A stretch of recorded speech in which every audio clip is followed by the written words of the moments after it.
Narito na mga kapamilya ang kaabang-abang na episode dito sa FPJ's Batang Quiapo.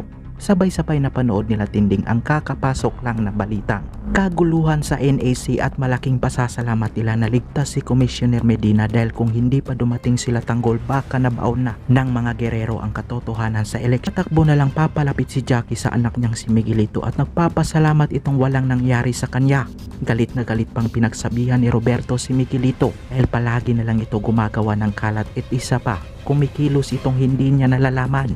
Samantalang dali-daling ipinalam ni Santino kay Rigor nang nag-text na si Tanggol kung saang lugar sila magkikita. Labis na pinagandaan ni Rigor at Santino na bumuo sila ng malawakang operasyon para siguradong hindi na ito makakawala pa sa kanila. Pumesto sila Rigor at kapulisan sa naturang lugar. Nanindigan rin si Santino sa kanyang tatay na siguruhin niya buhay ang magiging kapalit sa lahat ng ginawa sa kanila ni Tanggol. Salang sunod dumating sila Tanggol sa lugar para pag-uusap nila Santino.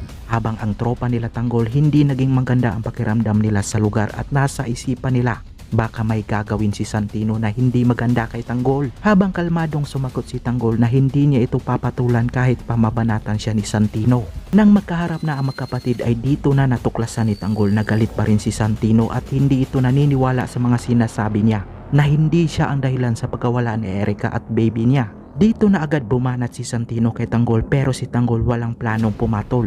Habang si Rigor gigil na gigil nang mabanatan si Tanggol pero lagi itong nakaharang si Santino. Sa inyong palagay, si Santino kaya ang matatamaan sa gagawin ni Rigor? Kung oo, i-like at subscribe. Salamat po sa inyong panonood.